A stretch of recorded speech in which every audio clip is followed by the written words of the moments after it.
Olá a todos, nós vamos abordar hoje um tema bastante atual: o medo diante da situação difícil que o planeta está passando. Isso vai refletir o que nós estamos vivenciando no nosso planeta atualmente. Primeiro eu vou trazer para vocês o que é pandemia. Quando é que a gente denomina que está ocorrendo uma pandemia? Ocorre quando uma doença espalha-se por uma grande quantidade de regiões do globo, ou seja, ela não está restrita apenas a uma localidade. A classificação de pandemia só existe a partir do instante em que essa doença ela se manifesta em vários continentes do planeta Terra. O fator determinante para a classificação de pandemia é justamente esse fator geográfico. Não é a primeira vez que o planeta Terra enfrenta pandemias.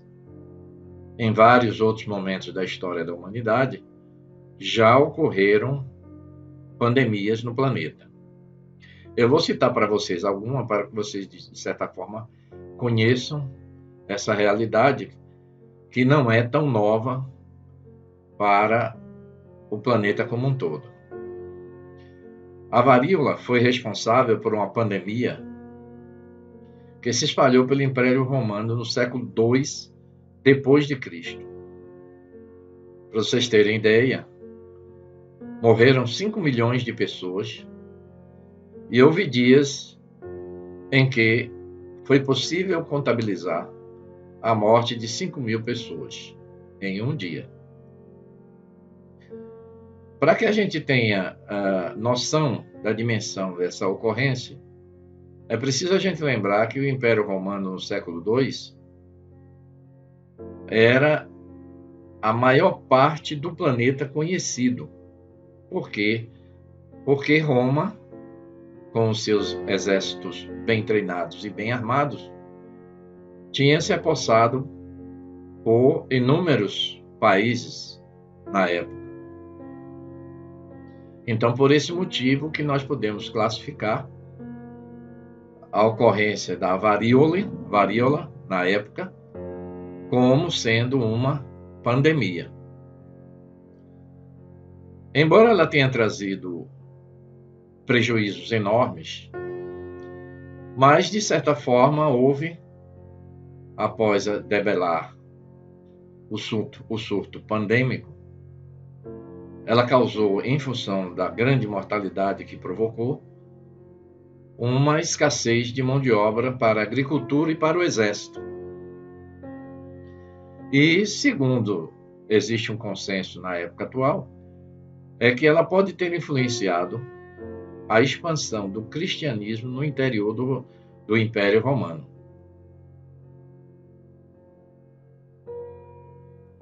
Uma outra pandemia ocorreu no século XIV. Foi denominada de a peste bubônica, peste negra. Ela atingiu toda a Europa, norte da África e parte da Ásia. A doença foi responsável pela morte de cerca de 75 a 200 milhões de pessoas entre 1344 e 1353. Para vocês terem noção da magnitude do problema, chegaram a morrer em um dia 10.000 pessoas. Houve algum benefício depois do encerramento dessa pandemia? Houve sim. Por exemplo, o valor dos salários da classe trabalhadora aumentou em função da escassez de mão de obra. E os plebeus, as pessoas pobres, passaram a gozar de mais liberdade.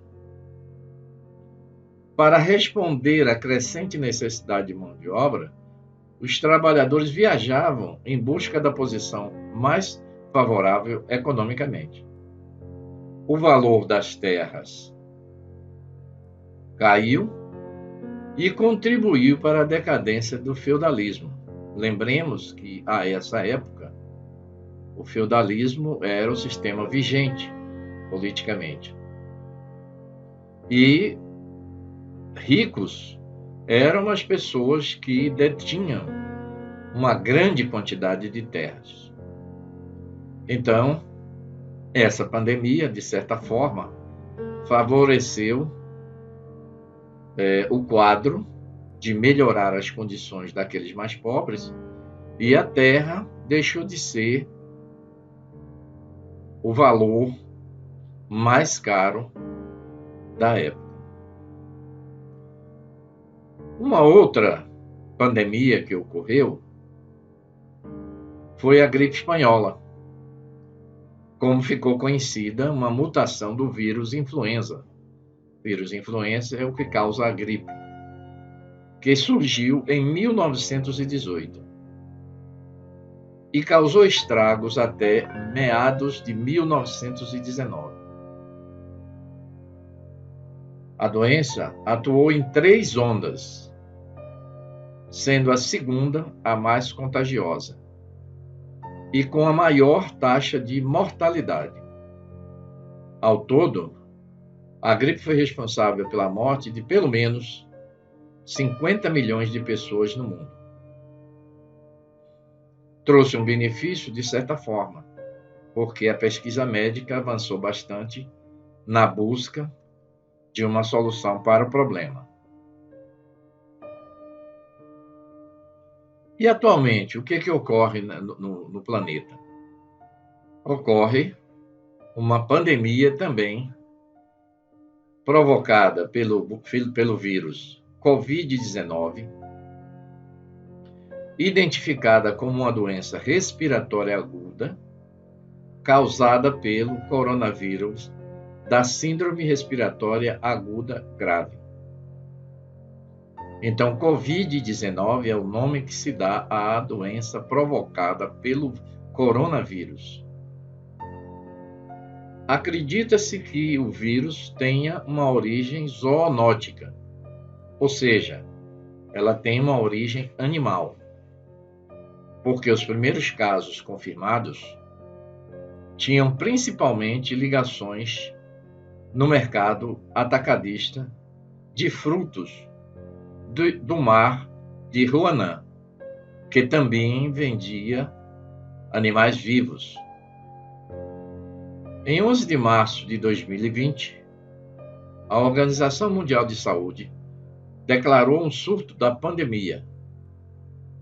Até 7 de maio de 2020, foram identificados pelo menos 3.748.959 casos da doença e foram confirmados em mais de 187 países e territórios, com grandes surtos. No dia 11 de março de 2020, a OMS declarou o surto como pandemia.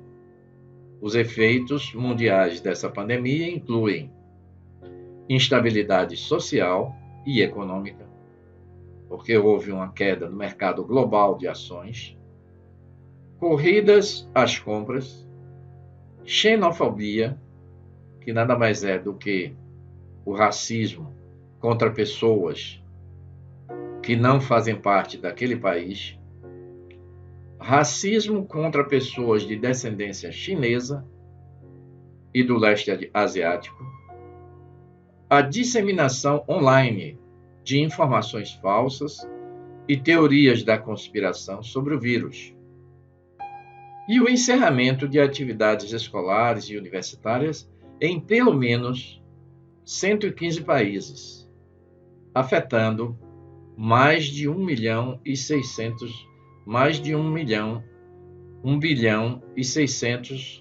afetando mais de 1 bilhão e 600 milhões de estudantes.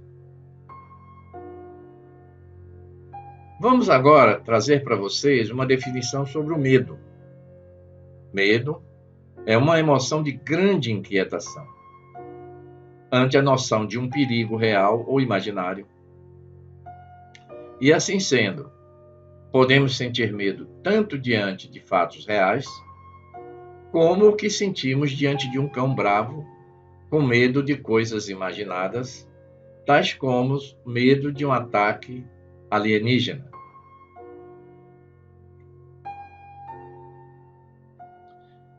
Na perspectiva transpessoal, o medo é um excelente indicador de que existe algo a ser descoberto, enfrentado e transformado. É um sentimento mobilizador, cuja função emocional é proteger e instigar atitudes diante de pressões ou ameaças. Ou seja, o medo tem uma função extremamente positiva na vida do ser humano, dos animais, dos vegetais, que é a busca pela preservação da vida. Outro ponto que é importante ressaltar é que ele chama a nossa atenção porque, por exemplo, você pode ter medo de algo que não se justifica. Existem pessoas, por exemplo, que têm medo de lagartixa. Outras têm medo de cágado. Outras têm medo de fantasma. Então, é interessante observar que na ocorrência de um medo sem uma explicação muito forte, é necessário que a pessoa olhe para dentro de si e descubra o que é que pode estar causando aquele medo. E como é que ocorre o circuito do medo? Por esse diagramazinho que a gente vê na tela, primeiro, a ocorrência de um agente provocador do medo. Então, por exemplo, um ruído ou uma ameaça. Os nossos sentidos, no caso aqui, está representado pelos ouvidos, capta essa mensagem exterior e conduz até o tronco cerebral. No tronco cerebral, essa mensagem vai ser passada por uma outra estrutura do cérebro, que é chamada de tálamo. O tálamo, por sua vez, aciona as amígdalas e o hipocampo. Lembramos que amígdalas aqui não são aquelas amígdalas da garganta. É uma estrutura que temos no nosso cérebro. E essas amígdalas e o hipocampo, ela espalha a mensagem por todas as áreas do cérebro. Essas áreas, naturalmente, vai fazer com que o organismo, o corpo humano, produza hormônios. Esses hormônios, eles aceleram o coração, aumentam a pressão sanguínea, produz a palidez na pele, contração muscular e dilatação das pupilas. Então, é interessante lembrar que se mantivermos uma situação amedrontadora durante longos períodos de tempo, nós vamos naturalmente manter essas reações, não é? Durante todo esse tempo em que aquela mensagem amedrontadora estiver presente para nós.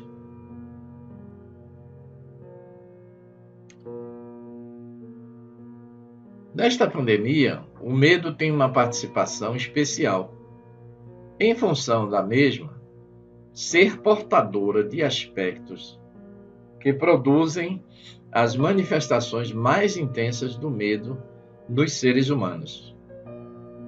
Quais são elas? O medo da morte. O medo da morte é tão presente nas nossas vidas que nós não gostamos de conversar, falar sobre o medo, o que é um fenômeno natural. Todos nós que nascemos, um dia vamos morrer. Um outro medo que também existe na nossa sociedade atual é o medo de adoecer.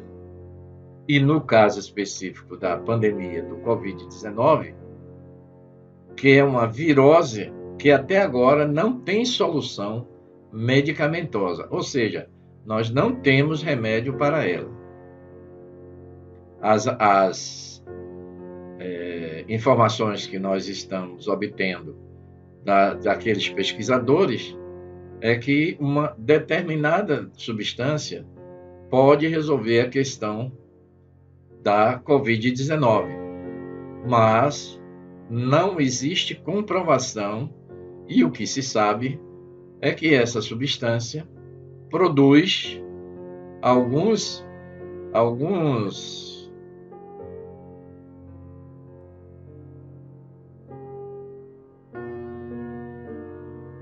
efeitos que são extremamente perigosos e podem vir a tirar a vida das pessoas que usam essa substância. Um outro medo que também existe para o ser humano é o medo da solidão. Nós não gostamos de viver sozinho, embora existam pessoas que se adaptam a essa condição, mas a maioria não gosta de viver sozinho. Além desses medos, nós temos alguns outros decorrentes dessa pandemia. Em função dessa pandemia, nós fomos obrigados a paralisar as nossas atividades. Então, empresas fecharam, deixaram de vender, deixaram de produzir. O mundo está se adaptando a essa realidade, mas a gente ainda não tem uma solução que possa ser 100% segura. Então, se a gente não consegue trabalhar, é preciso que nos mantenhamos no isolamento social. Naturalmente, que as repercussões econômicas desta pandemia, elas serão extremamente severas. Hoje, nós já sabemos que existem um volume razoavelmente grande de pessoas desempregadas, porque as empresas não iam trabalhar, então o contingente de funcionários teria que ser reduzido. E aí o desemprego, naturalmente, aumentou, piorando a situação provocada por aqueles medos diretamente vinculados à pandemia. Ou seja, existem aqueles medos diretos e os medos indiretos, que são o resultado da paralisação em nível mundial das atividades econômicas. Então, é provável que nos próximos meses e até anos, essa falta de emprego no Brasil, que já é um caso grave, ela tende a aumentar, e falta de produtos, o que é mais grave, porque se as pessoas não tiverem aonde comprar a sua alimentação, eles efetivamente podem tomar atitudes desesperadas. No caso brasileiro e também de muitos outros países, essa pandemia não tinha uma estrutura em termos de saúde preparada para enfrentá-la. Porque, vejam, a característica dessa pandemia é que a velocidade de propagação da doença, ela é alta. muito alta. E, por exemplo, se muitas pessoas, milhares de pessoas adoecerem ao mesmo tempo, nós não teremos hospitais, não teremos equipamentos, não teremos pessoas qualificadas para poder dar a assistência que a doença precisa, reclama. Então, em termos de países mais pobres, como o Brasil ainda se situa, nós estamos enfrentando essa inadequação da estrutura de saúde para suportar essa sobrecarga. Naturalmente que os países mais ricos têm uma condição melhor. Quanto aos países mais pobres, infelizmente, serão bem graves essas repercussões indiretas. Assim, as medidas adotadas de isolamento social, a ausência de vacina para combater a doença e a letalidade, ou seja, a mortalidade rápida, é inadequada essa estrutura de saúde, tanto em quantidade quanto em qualidade, para socorro das pessoas infectadas, tem proporcionado reações psicológicas extremamente importantes e capazes de provocar o desequilíbrio mental e orgânico que resulta de um agravamento de doenças pré-existentes, por exemplo, a pressão sanguínea alta, a hipertensão, diabetes, e pode ocorrer a morte. Então, é um quadro extremamente grave que nós estamos enfrentando nos dias atuais. Essas repercussões econômicas de extrema gravidade, como paralisação de atividades industriais, com consequente desemprego em massa, tornando deficitário o sistema financeiro mundial, redução de circulação de transporte. A prática tem demonstrado que o vírus viaja pela malha viária. Ou seja, se uma determinada cidade tiver um contingente enorme de pessoas infectadas, e se essas pessoas infectadas tiverem a manifestação no corpo físico da doença, ela pode ser transmitida quando a gente viaja de uma cidade para outra, de um país para outro, de um estado para outro. O isolamento social impede o livre comércio entre pessoas e países, porque, ao que se sabe atualmente, o vírus ele tem a capacidade de se depositar em superfícies e sobreviver durante 10, 15 dias ou mais. Então, se, por exemplo, a gente chega num determinado local e há um processo de contaminação num daqueles balcões e a gente passa a mão e depois usa essa mão para poder coçar um olho ou põe na boca, imediatamente você pode estar sendo contaminado. E não se sabe se o seu organismo tem a capacidade de superar a ocorrência da doença e criar os anticorpos para poder combatê-las. Outro ponto importante nessas repercussões econômicas da pandemia são as atividades culturais totalmente paralisadas, pois não é possível permitir aglomerações. Nós sabemos hoje que as ocorrências, por exemplo, de shows, ou mesmo de uma peça teatral, ou de um jogo de futebol, são atividades que produzem aglomerações de muitas pessoas. E se houver pessoas contaminadas no meio dessas aglomerações, a propagação ela é imediata. E é possível que venha provocar muitas mortes. Repercussões, e temos não são só as repercussões econômicas. Nós temos repercussões sociais da pandemia também. Alguns aspectos que eu vou dizer para vocês. A imposição do isolamento social é necessária porque a contaminação é fácil e rápida. Precisamos nos manter à distância uns dos outros.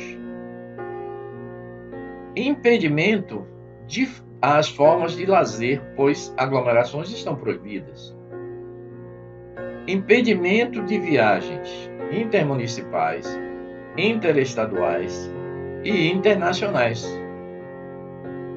No Brasil, os primeiros sinais de xenofobia e racismo contra pessoas de ascendência oriental, que surgiram assim que começaram as notícias sobre os casos de Covid-19 na China. Então já há uma reação da população, de uma forma geral, para não ter contato com pessoas que vêm da China ou de algum país oriental. Vejam o prejuízo para a questão social de convivência das nações. Um aumento nos índices de violência doméstica, assim como de gravidez na adolescência. Ou seja, muitas vezes, uma pessoa não suporta viver dentro de casa e, em função da raiva que se manifesta de uma forma agressiva, pode agredir os outros componentes da família. Classes mais baixas e trabalhadores informais estão entre os que mais sofrem consequências durante a pandemia. Por quê? Porque são pessoas que não contam com nenhuma cobertura de saúde, nem um salário mensal. Então, eles vivem a partir das vendas ou das atividades que eles exercem. Por exemplo, um pedreiro que vive de quê? Da construção. Se não houver ninguém que faça as construções, eles ficam a descoberto, não podendo sequer se alimentar ou alimentar a família. Entre os idosos, o principal grupo de risco e cujos casos de Covid são mais fatais. Também há consequências subjetivas que podem passar despercebidas. Em alguns países da Europa, por exemplo, a visitação a asilos foi suspensa. Outro ponto, no Brasil também já se faz esse mesmo tipo de isolamento. Não há possibilidade. Eu tenho uma pessoa que vive no asilo que ela ligou para mim, eu atendi e tal, conversei com ela. Disse, olha, quando eu puder aí eu vou fazer uma visita. Ao que ela me respondeu imediatamente, olha, não venha não. Não pode entrar ninguém aqui. E justifica, né? Porque a instituição do asilo, se permitir que haja uma contaminação, ela vai se proliferar dentro daquele ambiente. Então, as repercussões sociais são também enormes. Além disso, a necessidade de ações para a contenção da mobilidade social, como isolamento e quarentena, bem como a velocidade e urgência de testagem de medicamentos e vacinas, evidenciam implicações éticas e de direitos humanos que merecem análise crítica e prudência. Deixa eu esclarecer um pouco.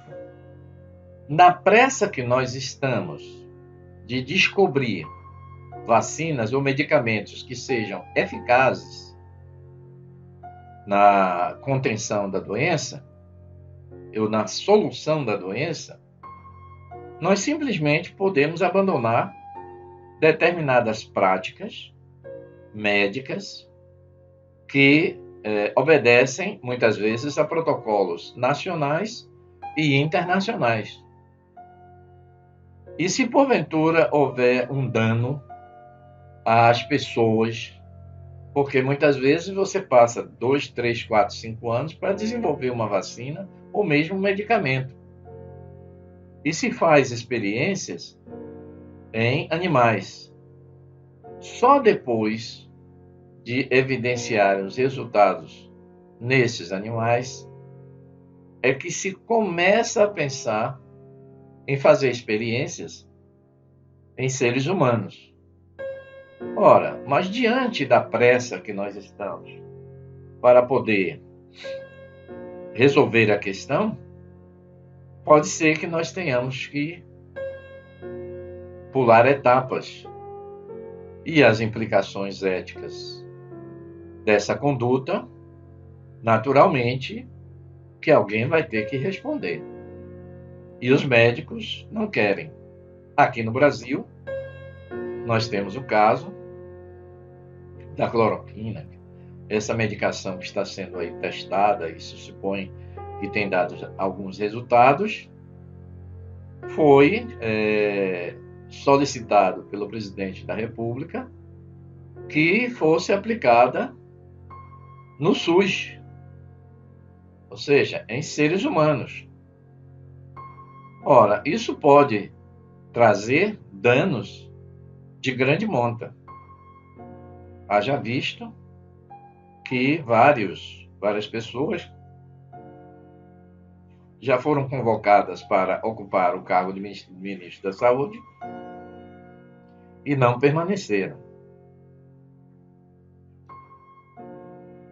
Do ponto de vista psicológico, como vínhamos dizendo, essa situação é extremamente perigosa, porque, como eu já havia dito antes, a pessoa que está acostumada a sair desde as 7 horas da manhã, as primeiras horas da manhã para trabalhar, e retornar 19, 20 horas, e de repente se vê a braços com a necessidade ou a imposição de ficar em casa o dia todo, essas pessoas muitas vezes não são capazes de suportar esse tipo de situação.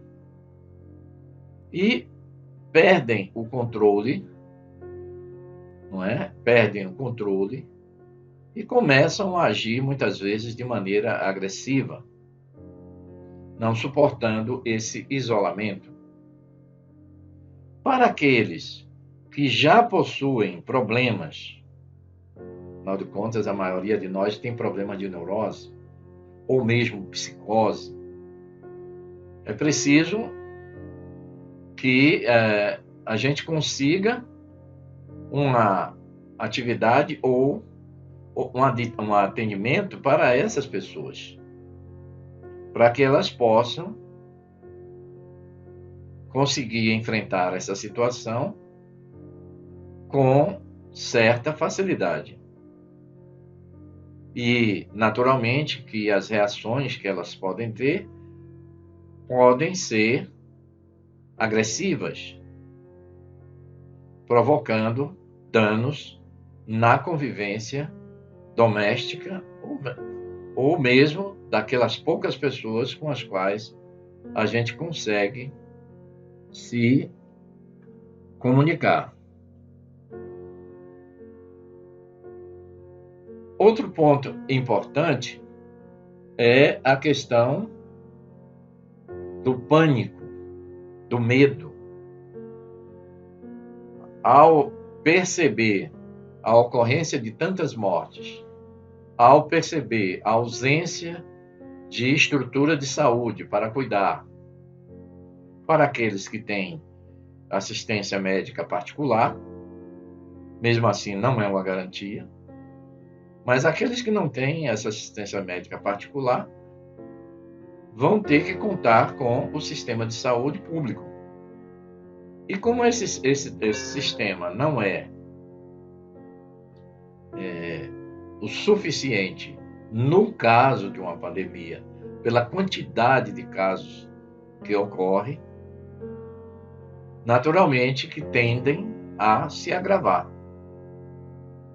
precisando naturalmente de tomar medicações para poder suportar a passagem daquela situação difícil.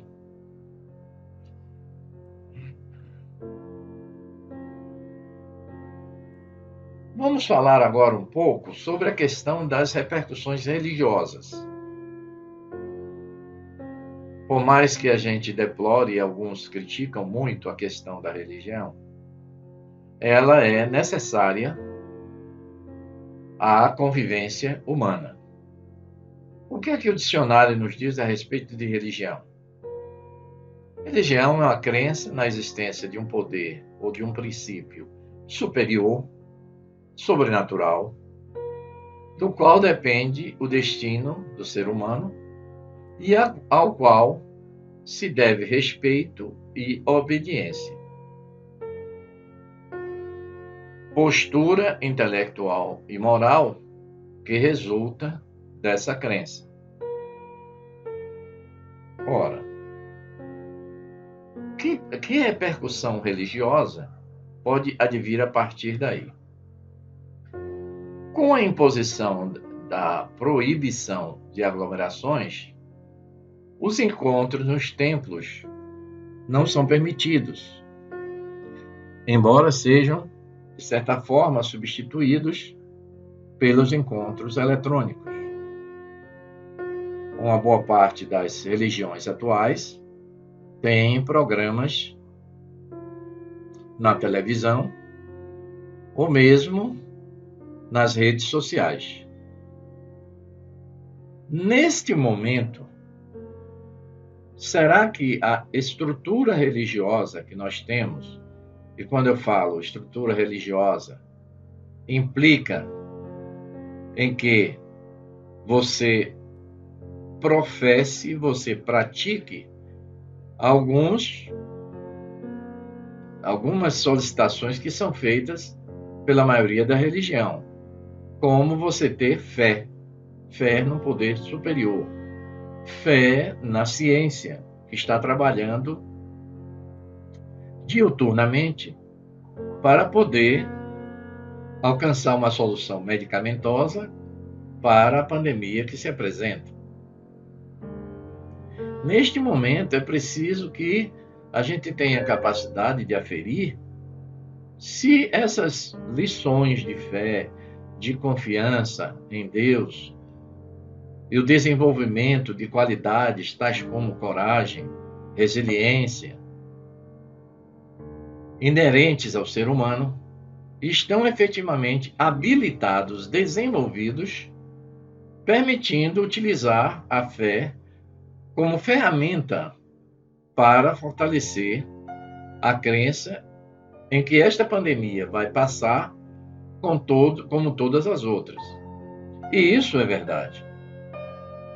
Se faz necessário que no momento em que a ciência não nos fornece respostas imediatas, que nós utilizemos esses recursos oriundos da nossa capacidade de crer em Deus para fazer frente ao medo que nos acomete.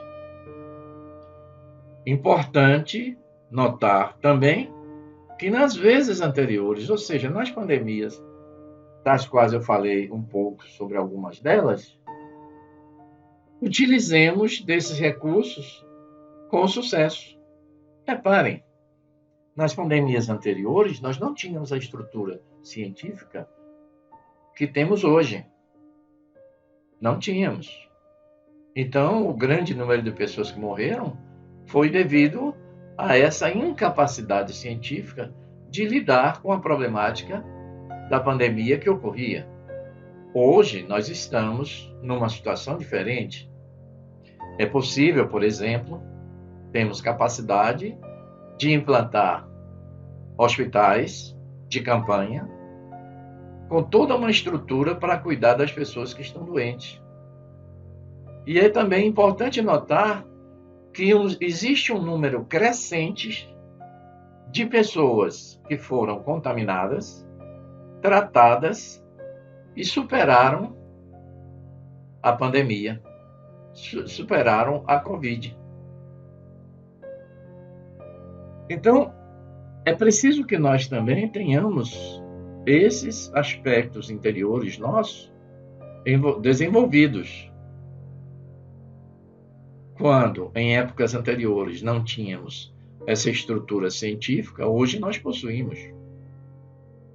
Bastando apenas que nos coloquemos nessa condição de confiar, porque o processo de autoconfiança, confiança em si próprio, confiança num poder superior, ele nos possibilita enfrentar determinadas situações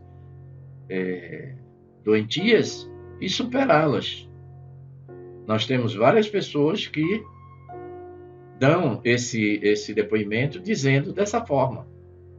E o fato de aumentarem também o número de pessoas que estão ficando curadas é um fator que deve contar para a nossa segurança interior de que vamos superar esse momento difícil.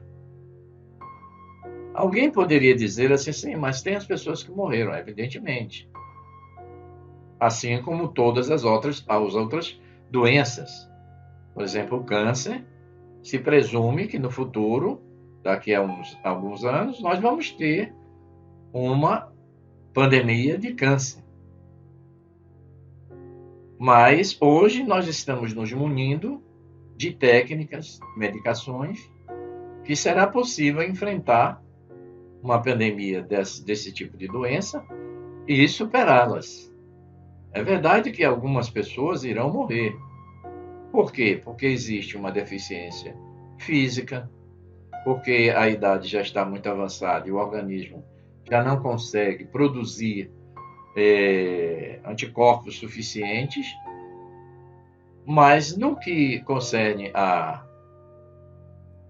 ciência, ela estará capacitada para enfrentar o problema e, na maioria das vezes, conseguir resolver as questões que iremos enfrentar.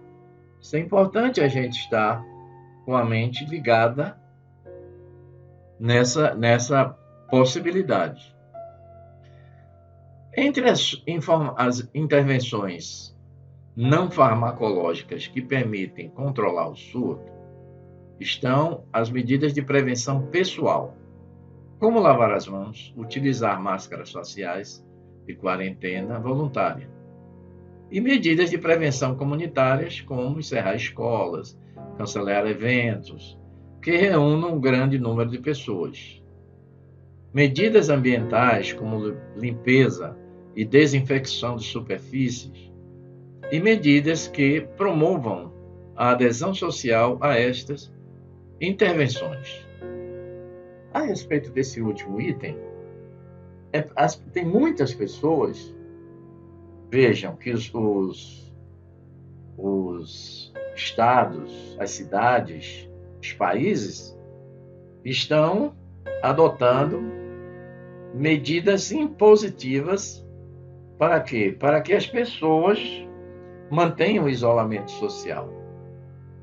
Então, se a população não aderir a isto, evidentemente que a probabilidade de ocorrência de um número cada vez maior de mortes ou de contaminados, ela é real. Muitas pessoas ainda estão com a crença de que não vão pegar a doença, não é? Eu tive há poucos dias atrás a informação, através de um jornal, de um policial militar que dizia que a doença não existia. E, infelizmente, essa pessoa veio a falecer por causa da doença. Então é importante que a nossa conduta em termos de crença, em que essas medidas podem nos preservar da ocorrência de uma contaminação, a gente precisa acreditar nisso, precisa apoiar os governantes nas medidas de prevenção, de cuidado com as populações, para que a gente consiga passar por essa situação de uma forma mais tranquila, de uma forma sem sofrer tanto. Agora, é necessário que tenhamos a educação da nossa obediência, não é? Ouvir essas orientações e guardá-las para si mesmo. Eu tive a oportunidade de ir a um banco por uma necessidade, já na ocorrência dessa Covid, e uma pessoa estava na fila e comentando comigo que as pessoas não guardavam a distância. E ele dizendo que estava numa fila pela manhã, isso já era pela tarde. E um rapaz ficou bem perto dele. Ele virou-se para a pessoa e disse o seguinte: meu amigo, por favor, mantenha a distância. A resposta da pessoa foi a seguinte: mas eu não estou doente, não.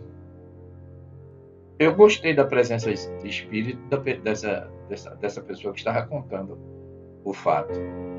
Ele virou-se para a pessoa e disse: você não está, não, mas eu estou. Foi só assim que o outro se afastou. Então, existe uma certa negação, uma atitude de negação do ponto de vista psicológico, inclusive. A doença não vai pegar em mim, eu não vou pegar a doença de ninguém, isso aí não existe. Não é? Em que pese o volume de pessoas mortas, né? o volume de pessoas infectadas, ainda há pessoas que se negam a acreditar que ela existe. E isso, naturalmente, vai interferir no sucesso mais rápido ou mais demorado e com prejuízos maiores ou menores em enfrentar essa doença. Então, essas crenças, que são na realidade não são crenças, são negação de uma realidade que está patente nos dias atuais. Pode nos levar a trazer prejuízos cada vez maiores. O que a gente pode, enfim, ter como conclusão desse processo inteiro? Que aprendizado nós podemos ter? Ora, a nossa atitude neste momento não deve ser de medo incontrolável, mesmo porque já observamos que tem um grande número, né, de pessoas que já superaram a doença. Tem pessoas, um grande número também, que não se contaminaram. Então, basta apenas que a gente aceite as orientações que cientificamente estão comprovadas como sendo ideais para conter, pelo menos, a contaminação. Com isso, é possível você controlar o medo. Se, porventura, o medo não serve para que você se proteja, nós vamos estar praticando uma agressão a nós mesmos. Do ponto de vista da doutrina espírita, tem um fator que é extremamente importante a gente saber. Nós vamos comprometer a psicosfera terrestre, claro, porque todos nós estamos respirando. Se houver uma contaminação importantíssima, grave, essa psicosfera vai se contaminar mais rapidamente, porque nós estaremos emitindo não só a propagação do vírus, como o tipo de energia, que pode ser através do medo, pode ser através do pânico, e vamos comprometer a solução mais rápida do problema que estamos enfrentando. Então, a confiança em Deus e na espiritualidade superior, na ciência terrestre, que hoje trabalha incansavelmente para descobrir uma medicação que seja capaz de combater a doença. Ao aplicarmos as qualidades que possuímos, como coragem, como solidariedade, que é um sentimento que vem crescendo muito na humanidade inteira, embora existam exceções, o sentimento do amor, nós vemos constantemente pessoas fazendo campanhas para poder arrecadar alimentos, arrecadar roupas para as pessoas mais necessitadas. Esses são sentimentos extremamente poderosos e que poderão contribuir fortemente para o controle da doença e também de um estado de maior serenidade para nós mesmos. Essa conduta vai nos conduzir a uma solução para a problemática que nos envolve. Além disso, no mundo espiritual, milhões de espíritos benfazejos estão nos ajudando a encontrar a solução e desta situação sairemos melhores, mais amorosos, mais afetuosos, mais caridosos e mais humanos. Se assim o fizermos, a pandemia terá alcançado o seu objetivo em termos de avanços benéficos para a humanidade, que é conseguir demonstrar que somos seres capazes de fazer o bem, ajudar a quem precisa, e esse sentimento e essa conduta, com certeza, irão permanecer na nossa vida de regeneração. Ou seja, o planeta como um todo se beneficiará porque chegará mais velozmente e num contingente maior de seres para viver numa sociedade onde predominará o sentimento do amor. Existe uma solicitação no YouTube de um espírito que eu achei muito interessante. Que nós, ao vencermos essa etapa, nos tornaremos melhores. Porque se porventura nós não praticarmos ou não vencermos ou não nos tornarmos pessoas melhores, segundo palavras dele, haverá uma segunda onda dessa pandemia. E como aconteceu na gripe espanhola, em que houve 2 ou 3 ondas de contaminação, pode ser que nós tenhamos que passar por uma situação dessa sem nenhuma necessidade. E iremos nos colocar numa condição suficiente para vivermos numa sociedade de maior serenidade, de maior paz, de maior solidariedade e de amor.